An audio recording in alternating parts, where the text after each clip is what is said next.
Chapter 4, Sloka 36.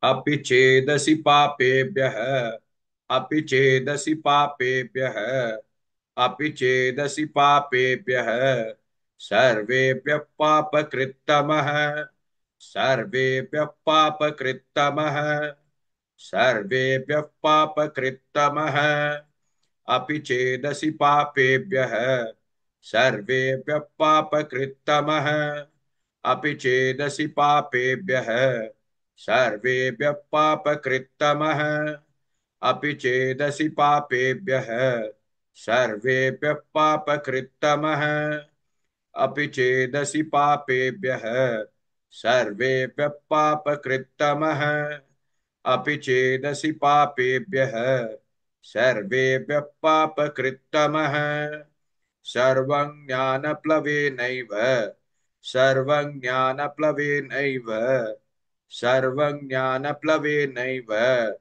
वृजिनं सन्तरिष्यसि वृजिनं सन्तरिष्यसि वृजिनं सन्तरिष्यसि सर्वं ज्ञानप्लवेनैव वृजिनं सन्तरिष्यसि सर्वं ज्ञानप्लवेनैव वृजिनं सन्तरिष्यसि सर्वं ज्ञानप्लवेनैव वृजिनं सन्तरिष्यसि सर्वं ज्ञानप्लवेनैव वृजिनं सन्तरिष्यसि सर्वं ज्ञानप्लवेनैव वृजिनं सन्तरिष्यसि अपि चेदसि पापेभ्यः सर्वेभ्यः पापकृत्तमः सर्वं ज्ञानप्लवेनैव वृजिनं सन्तरिष्यसि Please like and share this video because you could be instrumental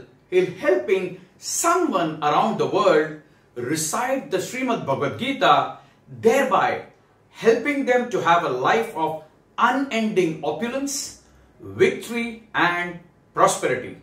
This is mentioned in chapter 18, Sloka 78. Yes, don't forget to buy my book, Leadership Can Be Child's Play. Namaste.